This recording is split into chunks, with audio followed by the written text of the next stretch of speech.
Ladies and gentlemen, please welcome your host, Kerrigan.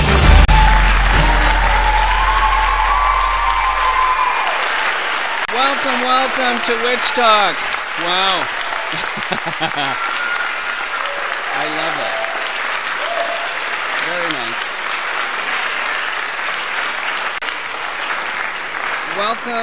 Welcome to Witchtalk. My name is Kerrigan, and today we have a fantastic show because we not only have one guest, but we do have two guests instead of one, and it will be an amazing show because we're going to talk about stories, and we're going to talk about children, and we're going to talk about pagan stories for children, and not only for children but for anyone that will be interested to learn a little bit more in a very artistic and fun way. So this is the show for moms, dads, and everybody else in the middle. So it's very, very good. Now, before we go there, let me just tell you how you can contact us on Witchtalk. We'll be right back. So, you want to know how to keep in touch with everything Witchtalk? Go to www.witchtalkshow.com and follow all the latest news. Listen directly to the show and enjoy it. Don't forget that all episodes of Witchtalk will be available to you on demand on Ustream. Click on Twitter, Facebook, or Google Plus on our own Ustream page and spread the word.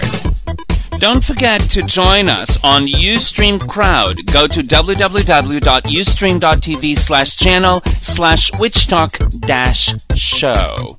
Do you want to be part of the show? Join our incredible conversations live on every show right here on Witchtalk.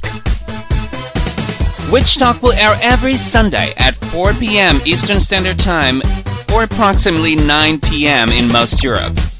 Now, live in video, watch us on Ustream.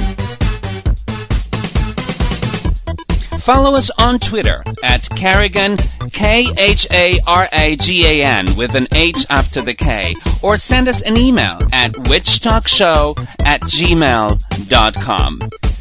Now, back to the show.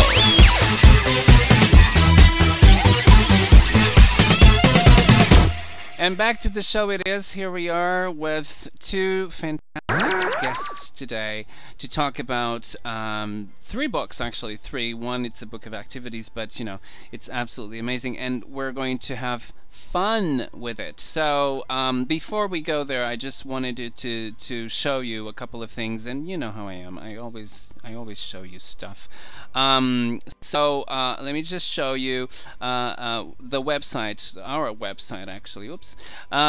So here we are. This is the page actually of the event today. So we're having an event, and every time there is a show, I will publish an event. And I will invite everyone that wants to be invited, and for that you have to be part of the Witchtalk website on Facebook. Now the thing is that every time that I do an event, on the top part of the website, on this part here, I will have a photograph that pertains to that show on that week. So on this week we will have this show, Rupert's Tales, the Wheel of the Year, and we're going to talk about it. So you will know what's going on just by going into the page and to log in on Facebook. So that's a very nice thing. Then, if you want, you can always go to the page of the event itself, and then RSVP if you intend to be on the show live. You know that you can always catch the show afterwards, so that's not a problem on that part. So that's basically it. Now, let's just jump into the conversation. So I'm going to introduce my guest, and then after that, we will go to the conversation. Here we go. As a priestess of Andya in the elemental witchcraft tradition, Kyrja often celebrates Sabbats, moon phases, and other magical gatherings with friends of Rupert and various groups near her home in West Central Florida. She considers herself blessed to live in the heart of such an active pagan community, where she performs Rupert's Tales in Tunes workshops at local festivals. She continues to work on future tales and featuring Rupert and his friends as well as fantasy genre fiction novels. Tonia Bennington Osborn's lifelong labor of love has been to explore and express the miracles that make up her world. Tonia distinguished herself as a serious artist by the age of 11 when she received an award from the Young Authors Guild from her work in illustrations. From there, her recognition and respect only grew. Her impressive resume describes and defines a successful and meaningful career, filling with prestigious honors and awards. Formerly educated in the Columbus College of Art and Design, Tonia expertly creates in soft pastel, graphite, watercolor, acrylics, and oils. Ladies and gentlemen, please welcome my guests today on Witchtalk, Kyrja and Tonia Bennington Osborn.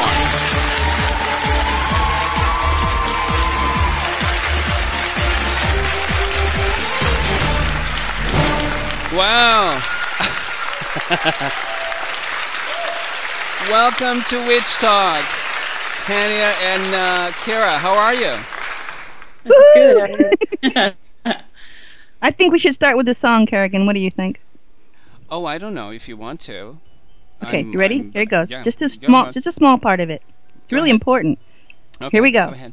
Yes. I'm a friend of Rupert, sing it loud and clear. If you're a friend of Rupert, then give a great big cheer. Yay! This is the part where you say, yay! Okay. Yay!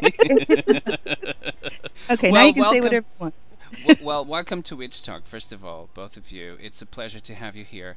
And we're going to talk about all sorts of things. First of all, you know, about this project, about what it is about. I'm so orange today. Am I, Kyrja? What do you think? I'm very orange. I don't know why, but I didn't tan. I can assure you that. But I look very orange today. Anyway, so you're looking good.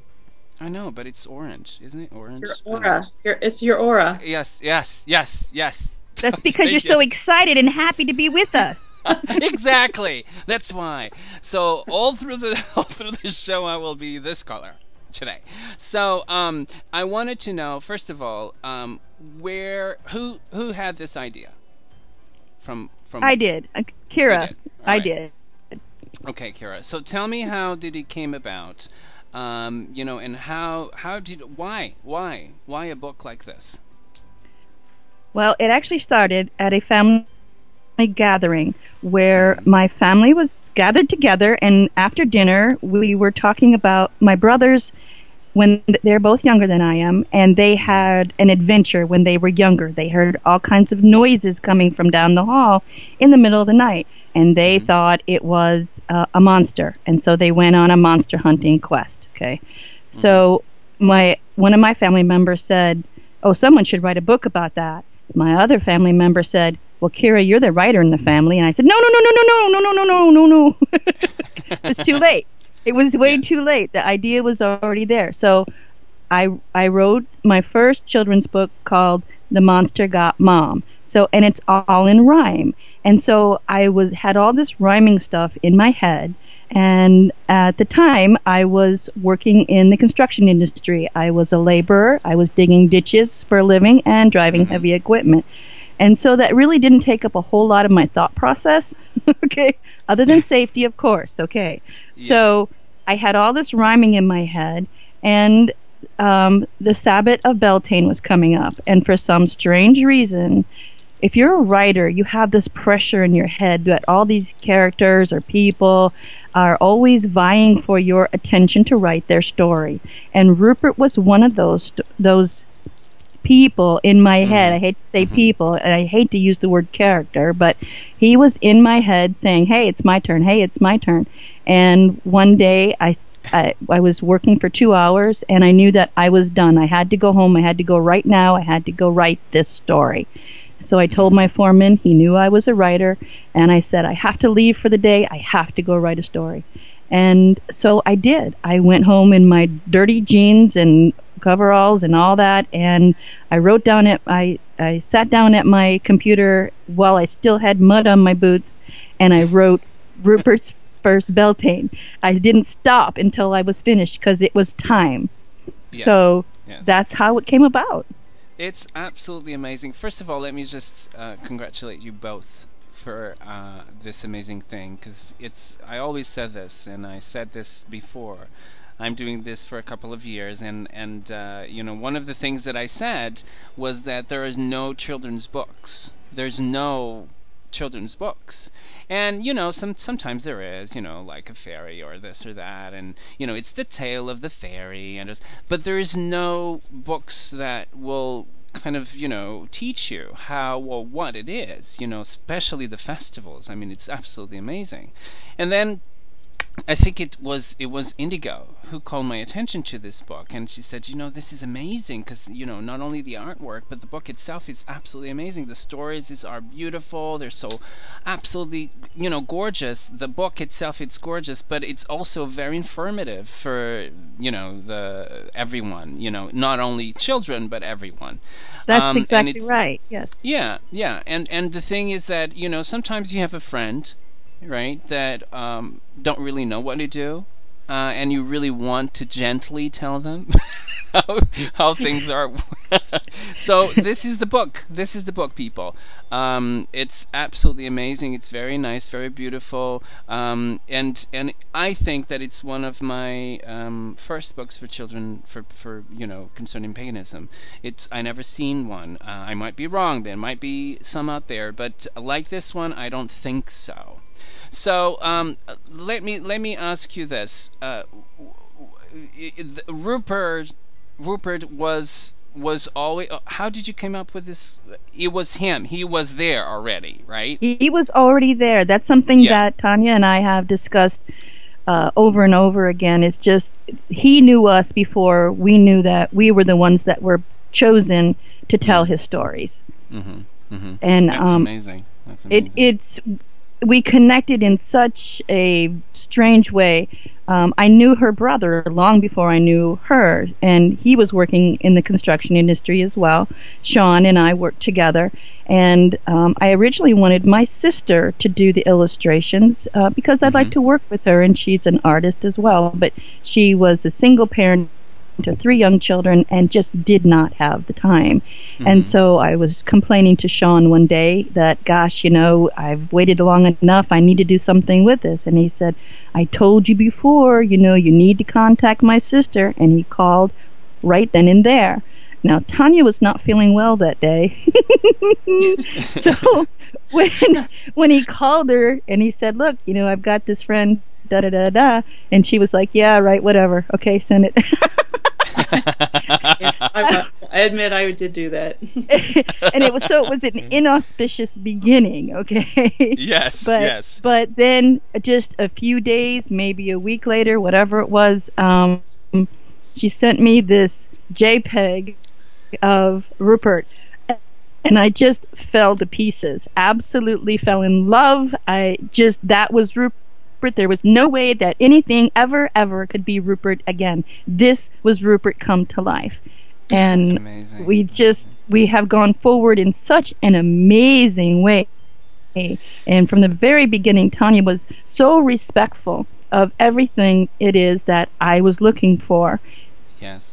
She would ask questions like, okay, now, I remember it was so cool because she called me and she said, now look, in the first story, Beltane, she said it mentions the moon, and so there has to be some moonlight, she said, but I don't know what kind of moon you want to have, quarter moon, full moon, whatever. She said, I looked it up, and the next Beltane is the full moon, but of course these stories are going to go forever, so I don't know if you want the full moon forever.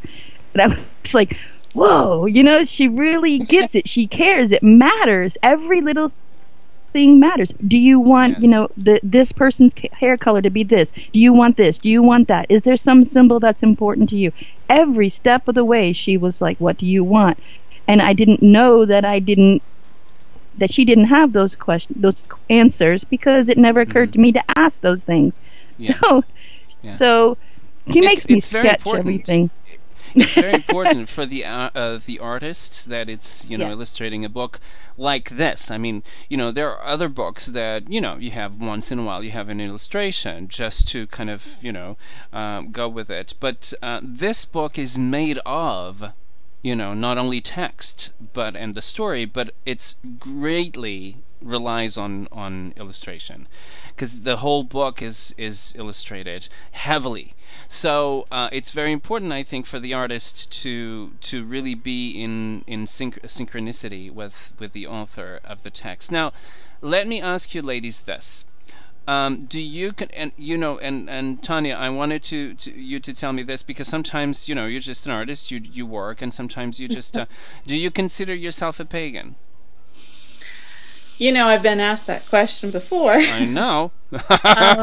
Yeah, I would say so, yes. I'm very spiritual, and I think that when I received her text on this story, the reason I decided to do this, because I should mention to you that I had never illustrated a book before. Wow. I've sold work internationally, and I've done all kinds of work, but I'd never illustrated, especially a children's book.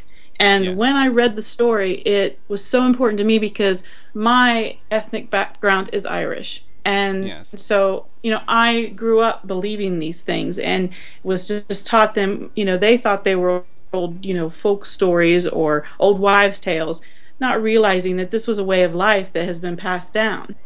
Yeah. And these traditions were more important, now, if not ever, because they had almost been forgotten.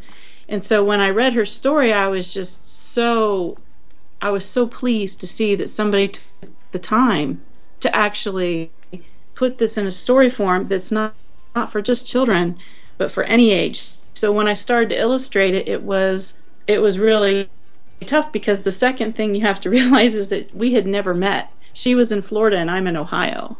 Yes. So to illustrate this for a person that you've never met, and it was all email at the time, it was really one of those things that you just sit down and you meditate and you have faith and you just say, all right, let's do it. This is meant to be. And so I did. And she was in tears with the first image. And she cries. I'm not kidding you. She cries every time. Every single time. Well, if you were the first one to see each of these illustrations, you would too. They just are so magical. They're so important. Of course, they are absolutely amazing and magical and all of it. I mean, they have everything in it. Now, the other thing that I wanted to know a little bit more, Kyrja, is about you. How did you become interested in these things? I mean, how did you become a pagan? How did you become interested in this path? Oh boy. I know. That's all right. Okay. So let's do a 3-hour now. It's a 3-hour program. You know me already too well, Kerrigan. Yeah. Actually, I was a cradle Catholic, and so I had all the the baptism, the confirmation, all the different communion, all those things. Okay, and in fact, as an adult, I was teaching religious education to Catholic children for 4 years. And I was giving the Eucharistic, I was the Eucharistic minister. I did the readings. I even ironed for the church. And my youngest son was an altar boy. All those things. Yes. And one of the things that the church gave me for teaching was a workbook. And I'm a very dynamic kind of person and teacher, okay? And so I didn't just spend 10 minutes doing each week's lesson. For 4 years, each week, I made sure everything was fun and exciting and something that they would be able to take with them. And then we got to the Crusades. And there was 2 sentences that said something along the lines of that Christians went to Islam to teach the Muslims about their God. And that was about it.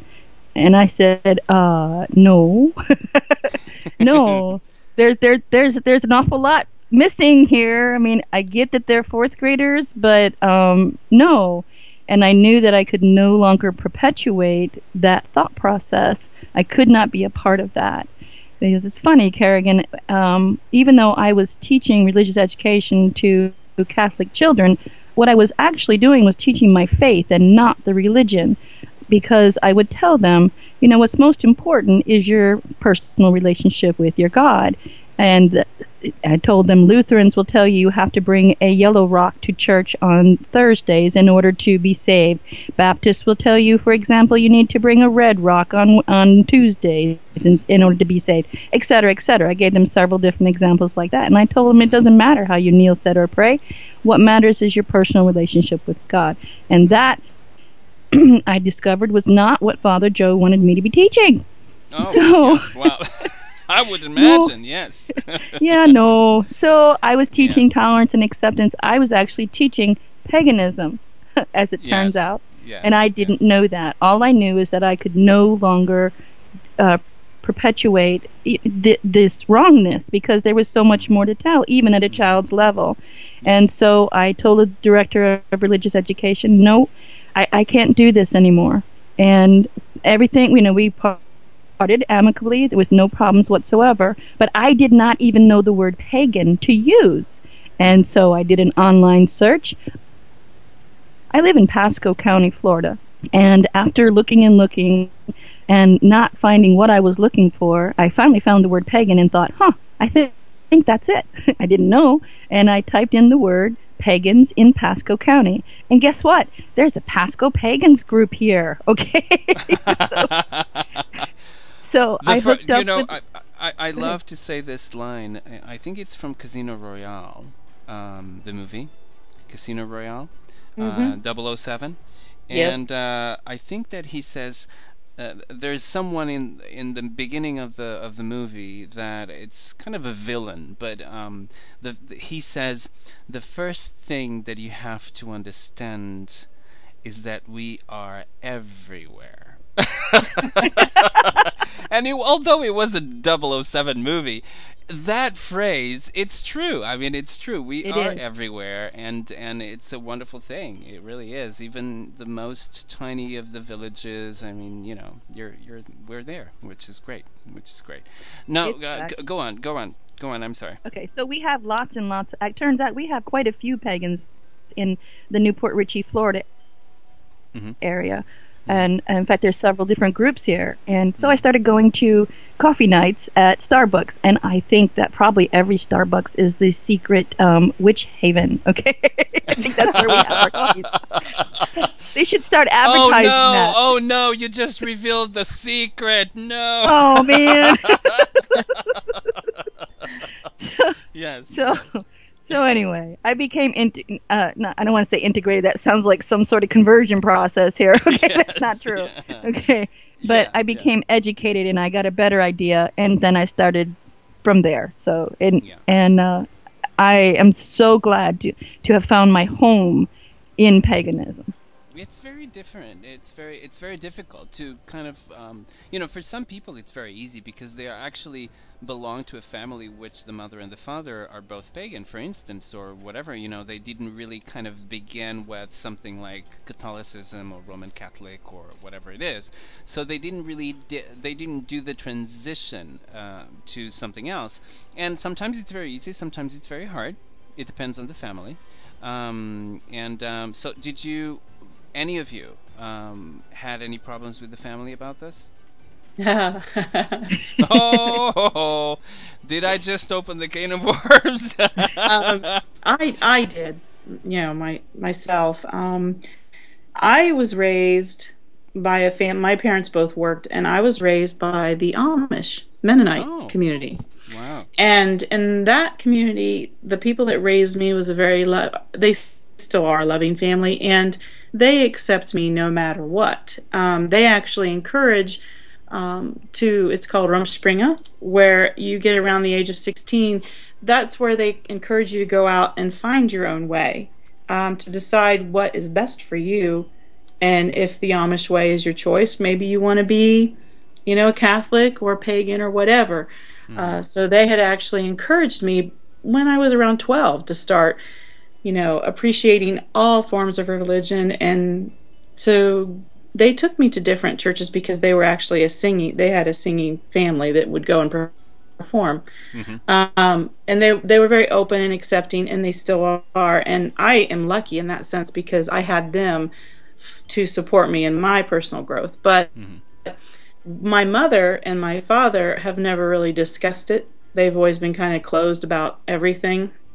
My mother's from the South. If that I'm nothing against Southern people, but my mother was raised in a very, stern, strict, somewhat Baptist type lifestyle, based on a lot of fears. Yes. So when the book came out, she was actually terrified for me and my safety because she thought they were going to actually string me up and burn me. So her famous line, it always tickles me, I tell Kyrja, we both laugh, is that she always says, "It's so important that you understand my daughter just illustrated it. She didn't write it. She just illustrated it." So she's still, over there in the dark. That's how she was raised, and I accept that. That's fine. But I did have a lot of my support comes from Kyrja and other family and friends, but my immediate family does not accept it. No. What about you, Kyrja? Well, my family is still all very Catholic, except for my children. My children have kind of followed in my footsteps. They sometimes celebrate Sabbaths with us, or full moon or new moon, those kinds of things. They really enjoy celebrating with us. We do go over to my mother's house for family gatherings for the major Christian holidays, although I always have to ask her, when is Easter again this year? That type of thing. But it's funny, Kerrigan, because there was a time a few years ago when my mother and we've been really good friends throughout my entire life. She's always been very accepting of whoever I am, and evidently I've been a very strange individual along the way, according to my mother. Shush. Anyway, but we had a falling out one time, and it had something to do with not the entire argument or falling out, but it had to do with the paganism, and her lack of wanting it to be true. Because you have to understand, I was fully immersed in the church, the Catholic Church, for my entire life, and was someone that my family could be proud of, type thing. And so, hush. So, anyway, after about a year of not talking and trying to be civil to each other and everything, my mother asked me again, could you please come to, a family gathering? So I did, reluctantly, but I didn't want us to continue being, at odds. But I needed the respect from her. And so, as she typically does, before dinner, we stood up and said grace, and she said, "Dear God, all our gods," and I fell apart. How cute. So it was beautiful. It was absolutely beautiful, and you could not ask for a prouder mother of her daughter. Yes. No, absolutely. That's absolutely amazing. I think that, I don't know, but I think that the Roman Catholics, some of the Roman Catholics, are a little bit more open than other sects of the church for some reason, and it seems very strange because those were the ones who actually had the Inquisition, and it's very interesting to see now that they're kind of we're talking about mothers, right? We're talking about mothers, and we're talking about families, and they might not really accept 100%, but they will, whatever you choose, it's fine. You know what I mean? So it doesn't matter. Yes. It really doesn't matter. Like my mom will tell people that I write children's books, but she was just so shocked when she she called the hometown newspaper where we grew up in Michigan, and she was shocked when they didn't want to run anything in the newspaper. I said, "Mom, it's paganism." She said, "Well, yeah, but it's children's books." Now let's talk a little bit. Let's talk a little bit about the book itself and the books and how. Well, we know how it began. We know that you cried a lot, Kyrja. So we know all of those details. Now, but the thing is, do you really believe that this was somehow a channeled work, or absolutely, or no? Absolutely, yes? oh, yes. Absolutely, yes. No doubt for both of us. So, tell me a little bit more about that. How do you think that this is a channeled work? Because even in this last one that I just finished writing last night, the 18th Rupert's Tale, where I'm writing about the element of fire, I knew that I wanted to have a firefly in this story. But a lizard came along as well, and I'm like, what are you doing here? What do you want? What is this? And that happens all the time. All the time. I never know what's going to happen. I only have a vague idea of what it is that I start with, and the stories write themselves. Where do you think that this come from, Tonia and Kyrja? Where is this coming from? What is your idea? I mean, you have an idea where this comes from. Is it from the fairy realm? Is it from... No. What is it? No, it's no doubt in my mind whatsoever it's God and Goddess, because I know sometimes I'll even say, okay, this is your deal. You wanted me to do this, so here, I've done my part. Now you tell me what you want next. Yeah, and that's truly the way it is. Wow. Very interesting. Now, I just have an eye for these things, so I thought, this is a channeled work. Just saying. So, truly, and I'm not even. I never talked to you before, and I'm pretty sure that Tonia had the same thing. It's a channeled work, because if it wasn't, you, Kyrja, wouldn't have cried, would you? That's exactly correct. Well, yeah. What do you think, Tonia? Tell me. Well, I can tell you that since doing this book, I've been contacted by many other authors to, I've had so many different people contact me to do different books for them. And I've read the stories, and there's been 2, actually, that I've drawn. I went ahead and drew up some sketches for and sent forth. And they weren't displeased, but they weren't excited enough to go forward, even as a writer, because I don't know if it was financially, and they just didn't want to make the step to commit. Yeah. But it just wasn't there. It just was not there. And, it has to be channeling, because this was just something that I went to sleep that night, and the images are there. Most artists will work months and months and months. Yes. When we did That's not what happens. Yeah. When we first did book 1, we had the intent of doing individual small stories. The first story, the second story, and they had the first story before them, and the publisher contacted me and said, "We love your images. We are going to condense." We're going to bring in 4 stories, not condense, but bring 4 stories together and make this a more substantial story. We have to have all the images for the rest of the 3 stories. And basically you have, I don't know, Kyrja, was it 2 weeks I had to come up with those images? 2 weeks, yeah. And I did 75 images in 2 weeks. Wow. And they are incredible. I paint pastel, which is a soft chalk, on suede. Yes. So and it has sparkles in it. Sparkles. It has sparkles in it. One of my favorite painters. I don't know. You probably know this, Tonia. It's Renoir. Oh yes. And you know that Renoir main technique is pastel, so it's absolutely amazing. I just love it. So when I see pastel, I go like, ooh, because I really love it, Yeah. So when I saw your work, I thought, oh my, this is very, very good. It's amazing, and you don't see this quality. I mean, do you know any other books for children?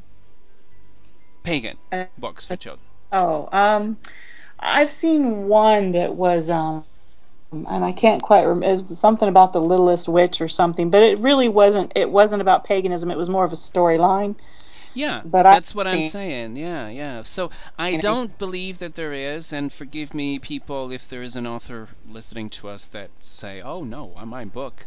Well, maybe you should contact us to see if there is any, But the thing is that this is a special book because, and only because, first of all of the thing is channeled from both artists. Second of all, it's very important because it's a teaching book. All right, so it's a beautiful story. It's absolutely very well written, very well illustrated, with a quality that it's absolutely amazing. And then you will have, it's also a teaching book. So it's not just a book. And it rhymes. Right? And it you rhymes. Forgot the part it rhymes. And it rhymes. And then, so this is the first one. All right? Right? This is the first one. Are you seeing this, Kyrja? Yes. Yes. This is the first one. I have better here. This is the best. Photograph of it. So Rupert's Tale, and this is the Wheel of the Year, and this is actually there's two books because you're kind of go through the Wheel of the Year in two books, right? Rupert's Tales, and then it's the Wheel of the Year, Beltane, Litza, and Lammas and Mabon, and then you have the other one which is Samhain, Yule, Imbolc, and Ostara. Right? Yes. Yes. All right. So, and they're absolutely amazing. Now, the other one is this one. Let me just show people. The covers are absolutely amazing. Now, do you think that Rupert's... Tell me this, Kyrja and Tonia. Do you think that Rupert's is really real? Do I think Rupert is real? Yes. Well, absolutely. That's an odd question. Yeah. No, because sometimes people write stories. It's true, right? Oh no, it's just a character. And you just told me, Kyrja, that I knew that it was real when I saw the drawing of So this Rupert, it's real. He exists. Not only in the books, I think, but in the imagination of children when they read it, all of those things. I really think that it's very important for us to... But do you think that it's real? Absolutely, I do, because, without any doubt, yes. Go ahead. I look at Rupert as every creature out there that, walks, crawls, or runs across the earth. It's... The creatures will, if you read the book, you'll see that, they turn from one form to another because they're spiritual. It's not just a drawing. It is something that is telling you a story. You're seeing it through the eyes of this creature, which could have been any creature, but Rupert is the one that came to us and is showing of every age. I have people all the time say, what age bracket is this book for? And I have to laugh because, but you know what? I don't know anybody that doesn't like to look at pictures, and humans are visual people. So, you can, it's just like when you read any story, you put yourself in the place of the characters or whatever. You're putting yourself right there next to Rupert, so he is very real. He is your guide. He is you. He is you. Yes. Yeah, you learn with him. Yes. Yes. Now, but like Tonia says, he's. Go ahead. No. I'm sorry. Go ahead. Say it. Like Tonia says, he is your guide. He is you and the guide all at the same time. Yes. Yeah. Now, I must say, and I must thank not only the authors of the books, but also to Schiffer Books Publishing. They have a website also. It's www.schifferbooks.com, and that's SCHIFFER books.com. And if you want to purchase the books are there. Now, I just wanted to know, what is the feedback on this, both from children and otherwise? Well, Tonia does a lot of behind-the-scenes work, and I do a lot of face work. Yes. And that means I can't... Yeah, no, okay. So I get out in public a lot, and I do what's called a Rupert's Tales and Tunes performance at a wide variety of locations, to include, we have headlined at a couple of festivals here in Florida. And so I read the story, and one or two of the stories, and then I have the illustrations on foam boards, and they're fabulous. They've transferred over really, really nicely, and so it's really cool to watch where parents will bring their little children thinking, oh, isn't this sweet, it's going to be some cutesy wootsy little funny bunny thing and yeehaw. Okay, it's an hour Yeah. at a festival so that they can just sit there and have their kids do something. And then they listen to the stories. And as I'm reading the stories, I don't look at the children's faces. I look at the grown-ups' faces. And you can see the awe in their faces, in their Yes. eyes, in their Yes. mouths as they drop open. They're like, this is what I wanted when I was a kid. And Yes. so the stories are viable, they are fabulous, and they are important. And they're not, Rupert is no fluffy bunny. I got news for you. Oh, I know. You know, so Yeah. so the feedback has been all positive, and I would like to just share real quick a story with you that I used to, before I had them published, before I even approached Schiffer, that I used to put all my stories up on different Yahoo groups. And one man wrote back one time and said, you know, I am deaf and I am dumb. Those were his words. He said, so I can't speak for myself. And so when people ask me about my path, about my faith, I show them Rupert's tales and let Rupert speak for me. Oh, that's so amazing. So we have those kinds of things, Tonia and I do, happen to us all the time, where people will approach us with gratitude. That's amazing. Very, very nice. I love when things are, work magic. When magic is present, I just love it. And that's magic. Now, it is. Rupert's Tales, the Will of the Year activity book. This is absolutely amazing. This is another one. I think that I have it here. I'm just showing because I just wanted people to. This is another book that it's not as big as the other ones. It's just an activity book, but it's absolutely amazing. It's a very beautiful book with a lot of illustrations by Tonia, and also little pieces of text by you, Kyrja. And they have, you have like cross words, you have like labyrinths, you have like differences. I mean, it's just an amazing thing. You have like a word search, you have so many things, and they are all connected with, again, the tales and Rupert and everything. So it's absolutely an amazing book. I don't know, I have to show this to people because sometimes, you don't have an idea. So this is how it looks like. Inside, and it's just amazing. How is this one doing? I mean, in relation to the other ones? Oh, it's taking off as well. I mean, it's yeah. It's just so. It's more. The children, will go for that one right away because it's like a coloring book. They can do something with it, right? Yes. Yeah. Yeah. Absolutely amazing. It's absolutely amazing. Tonia, it's absolutely amazing. Now, I think that the important thing here is to really emphasize on the on the aspect of teaching, because it's very, very important for people to understand this.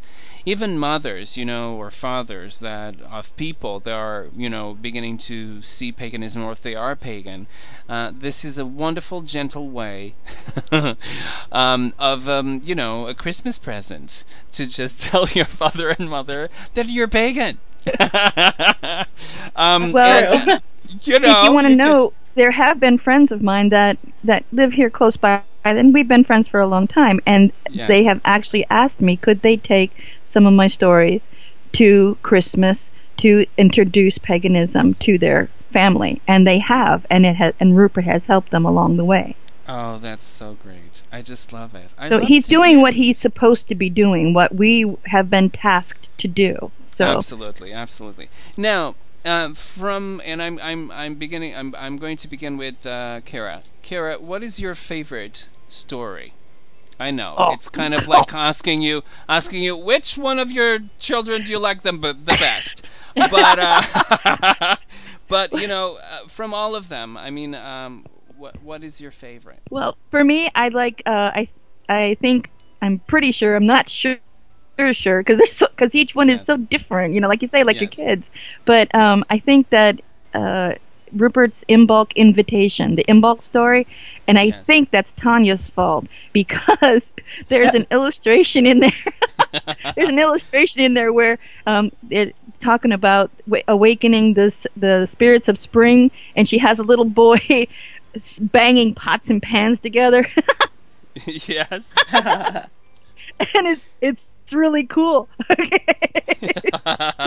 So it's just, and let me just show the picture that we're talking about. This is the picture that Kyrja is talking about, the little boy with the pants. And exactly. Yes, it's very good. It's very good. It's absolutely amazing. I just love. What about you, Tonia? What is your favorite one?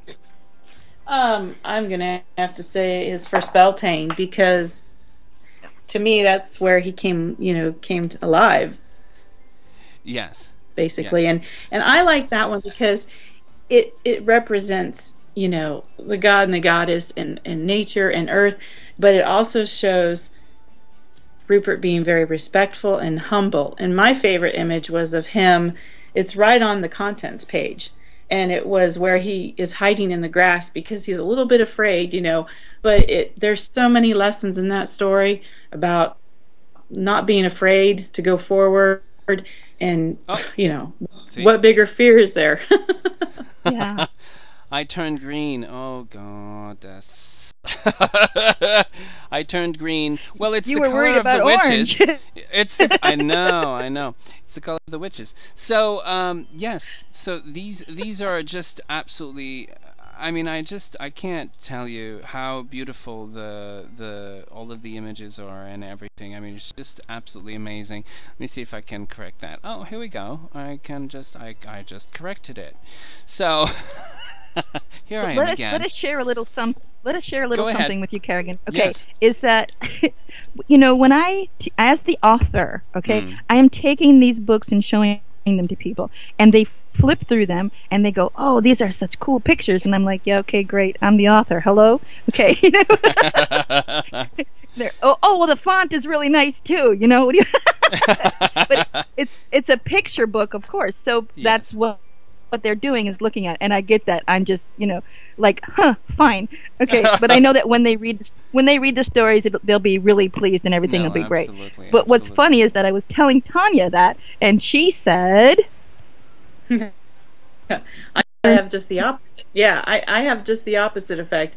Everybody, because I actually own a art gallery as well, yes. and a lot of people walk in and they'll go, "Oh, how many books have you written? Did you write this book?" And I'll go, "No." To me, it's ironic because number one, it's an art gallery. Number two, everybody knows I'm an artist that knows me around locally. And so they come in and they pick it up and they go, "Oh, you wrote a book? How many?" And then when I say no, they put the book back down. They don't look at the pictures. Oh, and so I told her, we have a lot of yeah, we have a lot of fun with that, yeah. Well, this is your website of the gallery, and it's the Red Z Gallery. Is that it? Yep, Red Z. Yes, is that Red Z? Why this name, Red Z? I'm Red Z. My nickname growing up, because I have the red hair, was Red, yes. or Red with SY, and as I got older, one day someone said to me, "Well, what would you like to do with your artwork?" And I said, "I'd like to own a gallery. Maybe someday have a gallery." And just jokingly, I said, "I'll call it the Red Z." Like a week later, a couple came up to me that was friends of mine that are artists who are retired and gave me their gallery. And wow. So I took it over from them. So the name, is good for like so many years, and within the next few years I had to change the name or buy the old one. And I said, well, I always said I was going to name it Red Z. I might as well do it now. So it's called the Red Z.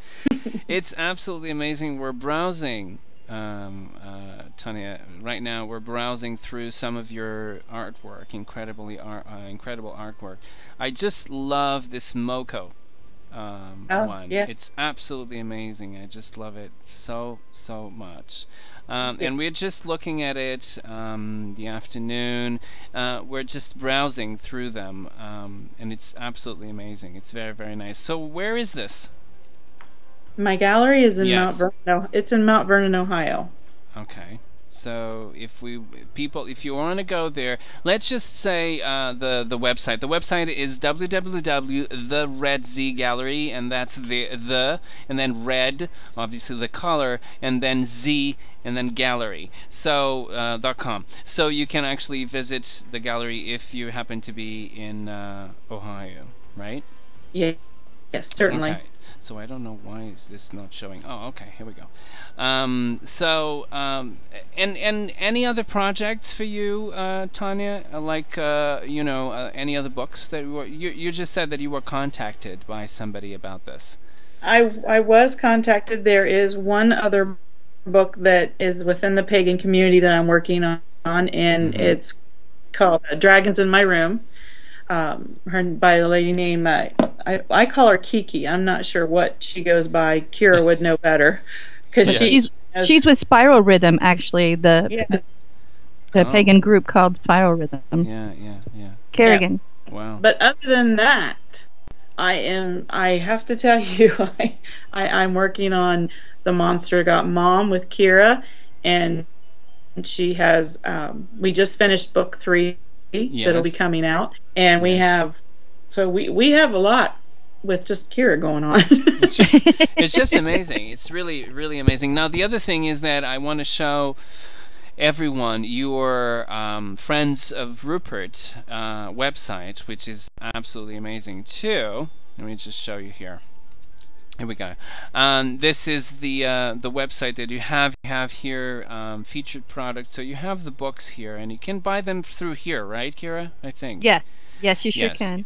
You in can. the Cafe Press store. Yes. Yes. And let me just see why isn't this not working? Oh, all right. And the website is, let me just say the website so that people can go there. It's Friends with an S. Friends -of-Rupert.webs.com, and that's webs.com.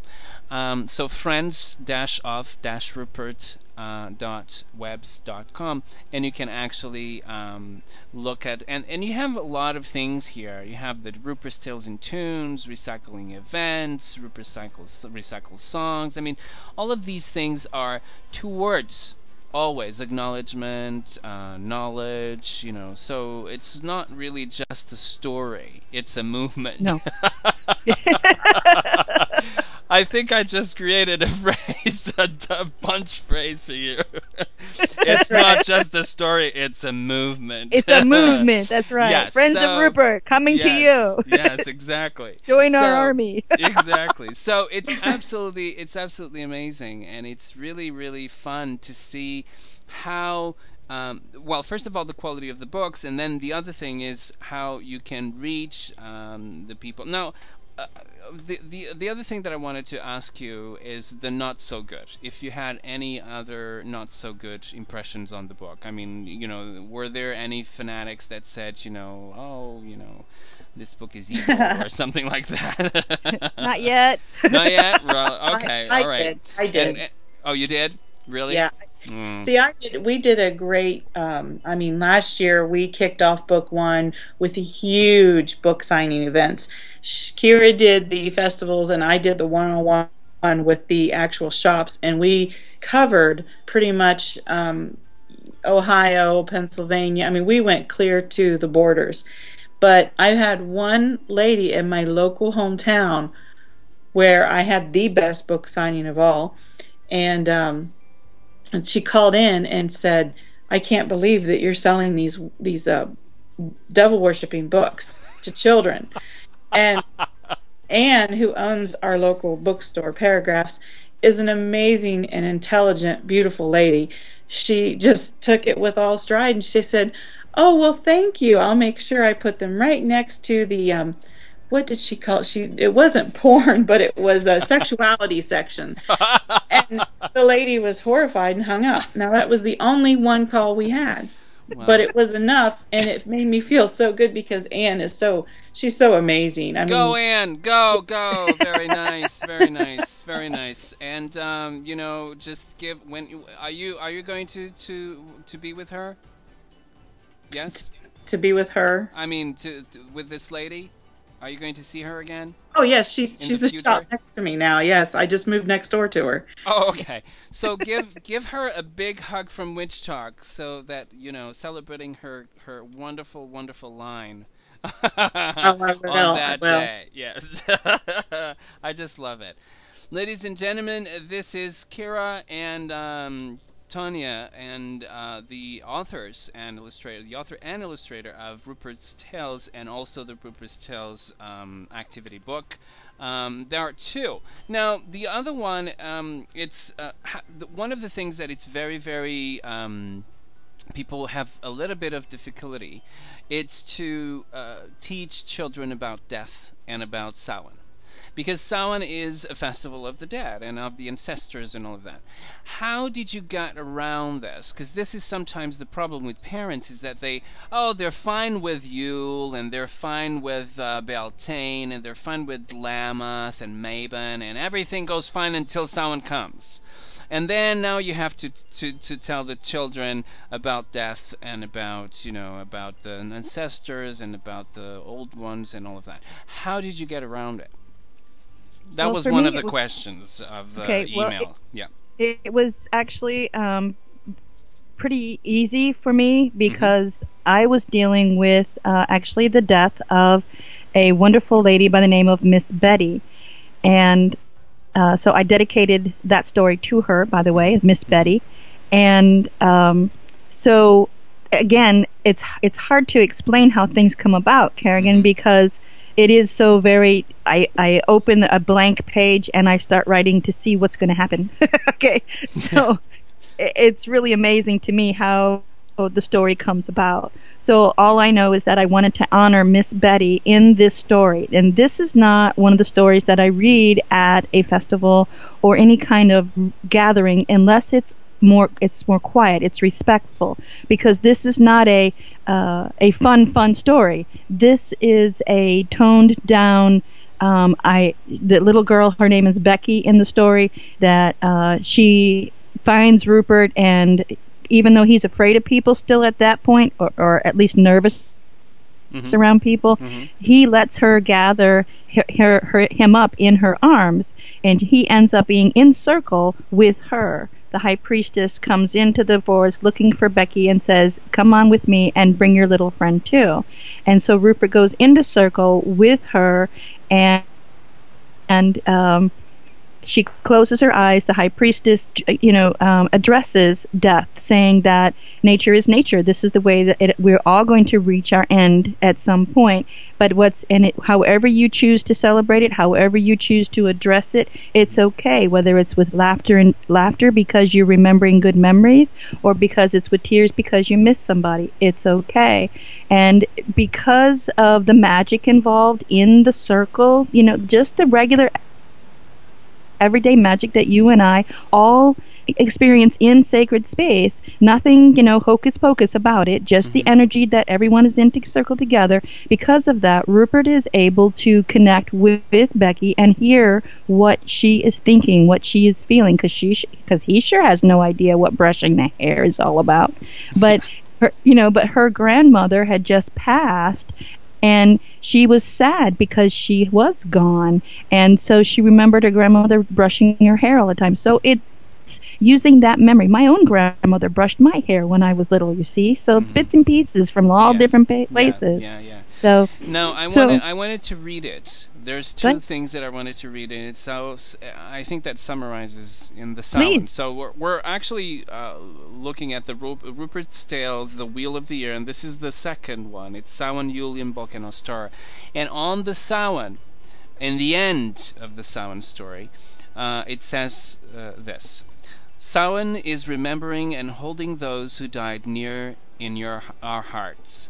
Remembering love and laughter we shared is the very best part. With smiles or tears, no matter how or what you do, how you remember those you have loved is up to you. So it's just so beautiful the way you just put it on, and it's one of the most difficult festivals there is to explain to a child. So they say. Not until now. From now on, it's not hard at all. Just buy the book. That's good. Exactly. Yeah. And use Kyrja and Tonia wonderful art to explain to your child what is Samhain about.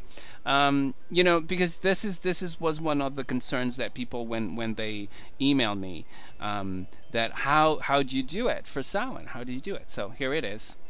This is how they do it, and I really, really recommend you to not only buy the books but buy the activity book, which is wonderful too. And it's not only, sometimes I have to say this to you. Sometimes you have friends, and you're so embedded into this pagan universe, which is your universe, obviously, it's your universe, that if there is someone who comes along that has a different faith than yours, it's very difficult for you, and they have no clue about anything, it's very difficult for you to formulate ideas and to actually explain to them in the simplest terms what you do. It's very difficult. I had a friend of mine the other day. He's a Roman Catholic for all his life, and he was very curious. He just wanted to know what I do. And I find myself in a place that it's very difficult to explain, where you can't find the words. You can't find, and then they look at you with this most confusing and very in awe but confusing at the same time look. And you can't explain enough, because you can't, so it's very difficult for us sometimes that we are so embedded into this pagan universe to explain in simple terms until now. Thank you. Until now. Thank you. Here we go. So, Rupert's Tales, if you have a friend, just pass the book along. And that's it. It's the easiest thing to do. Absolutely. And that was my point. It is for any age. Yes. Any age. Yes, absolutely. That's one of the good things about this, is that the book is for any age. And as you said, people love photographs, people love pictures, people love drawings, people love anything that has color, and we are definitely a visual, a visual people. Now, the other thing is, and this is the politically correctness in me. Uh-oh. I wasn't. I'm telling you, I'm European, so we are not politically correct. Not as the Americans are.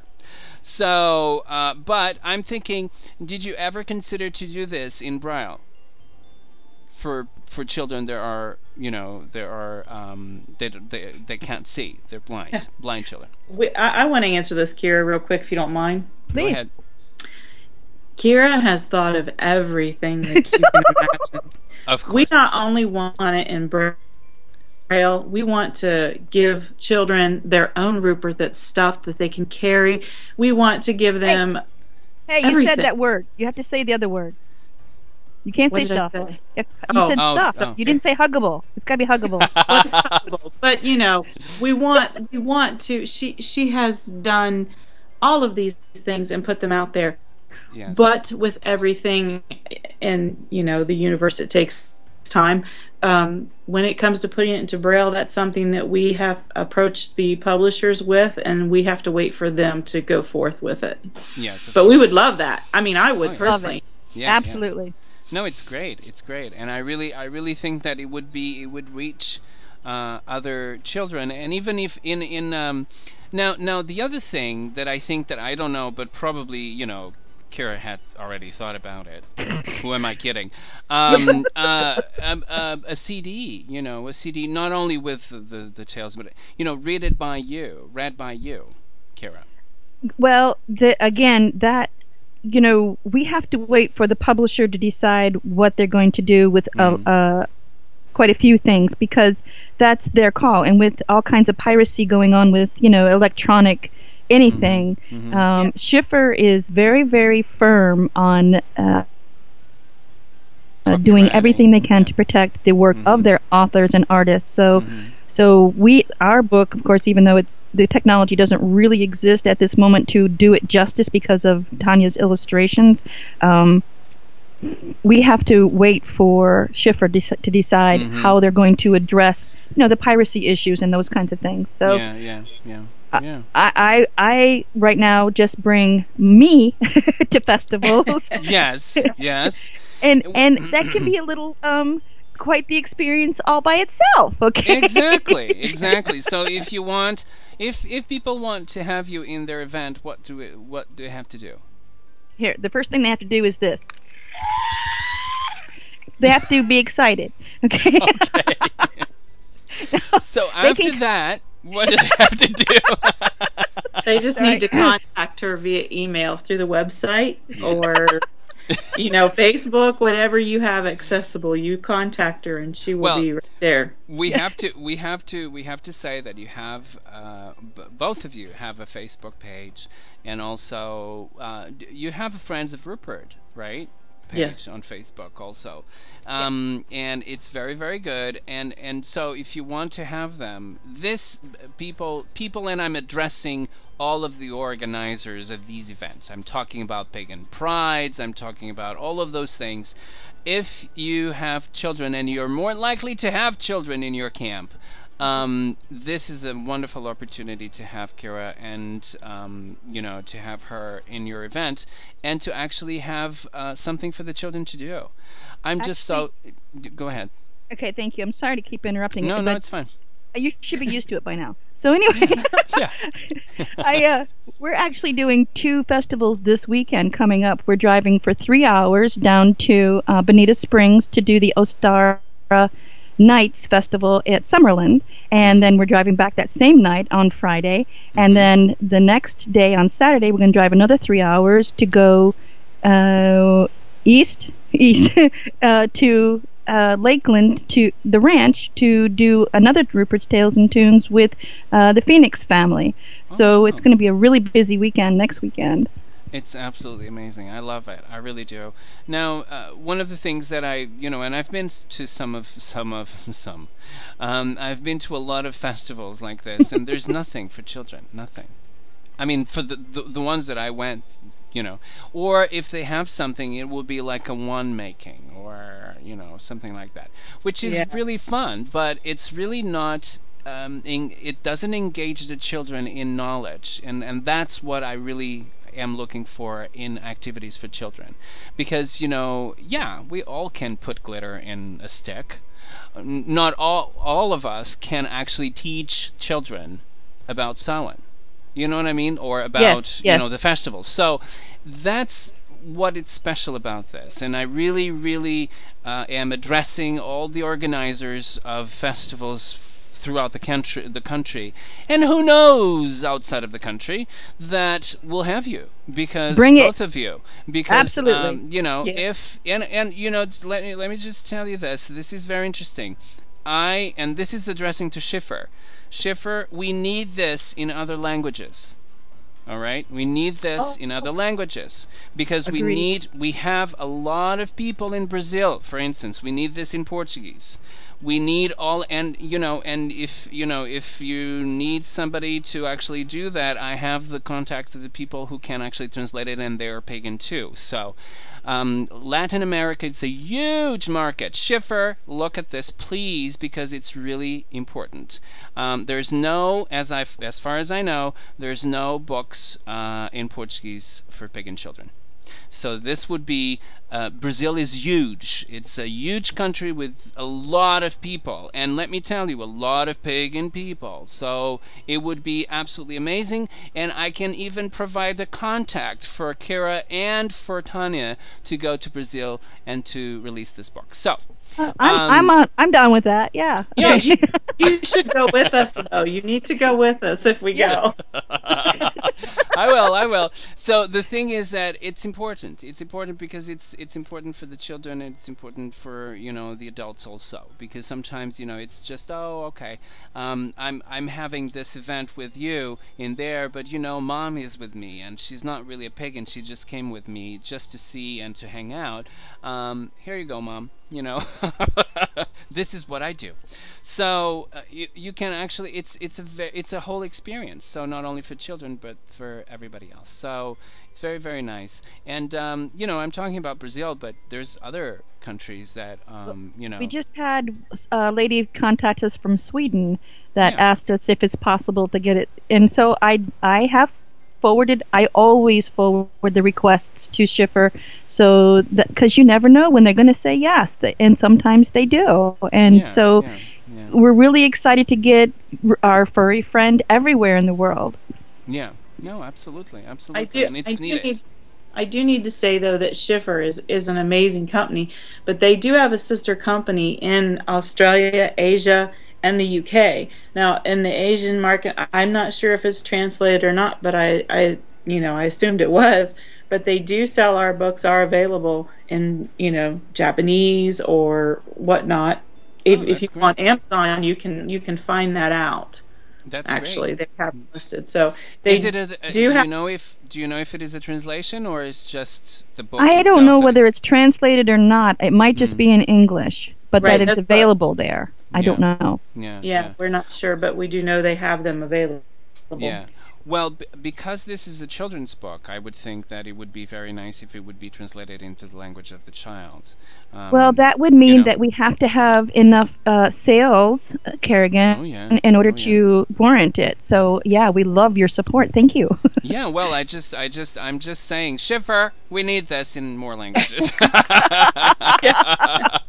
Fabulous. All right, right now, because we need it. All right, so, ladies and gentlemen, this is Tonia and Kyrja, authors, illustrator and author and illustrator, I should say, of Rupert's Tales, the Will of the Year. Now, you just finished another one, right?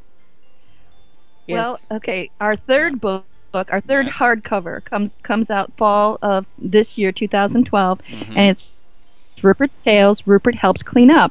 There are 4 tales. Again, it's 4 tales of where Rupert learns about reducing, reusing, and recycling, and he meets new friends.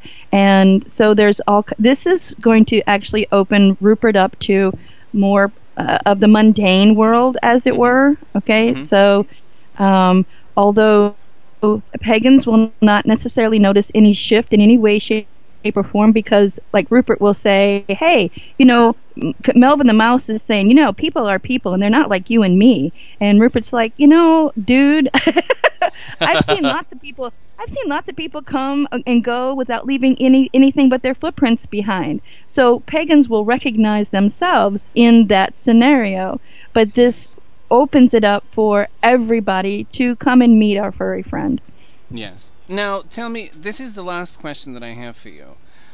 It could be, I don't know, David, I don't know, any other name. Why Rupert?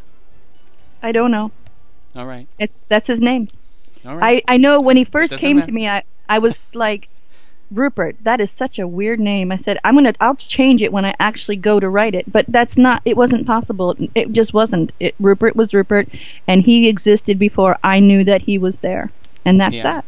Yeah, and she's very definite on her names. She does not like to vary from them at all, because I give her a hard time all the time. I'll send her an email and I'll switch up names on purpose just to see her. That's not good. I know. Kind of you will see all the sound effects at the same time. It's not a good mix. That's quite all right. Yes. So that's very interesting. Now, it has been a wonderful time with you ladies. This is an amazing book. I just do hope sincerely that Schiffer would listen to us and put out there some translations of this book to other countries. That would be lovely, and we would love to have you in Brazil, all over the world, doing all of these signings with children, and obviously, activities and things with children. That would be great all over the world, because we need Rupert to jump a little higher across the pond. And we'll hop right to it. Yes, absolutely. So, ladies, thank you so much for being here. Don't go anywhere. Please don't hang up your Skypes. All right. Okay. I'm just going to close the show, and then we'll talk a little bit more. Okay. Okay. Thank you. All right. Thank you Thank so you. much for being on Witchtalk, both of you. Thank you so much. My pleasure. Thank you. Thank you. Thank you very much. So that was it. That was the end of Witchtalk with this fantastic two ladies, author and illustrator of this fantastic book, Rupert's Tales. Now, more Witchtalk next week. Until then, have a wonderful, wonderful week. Bye-bye.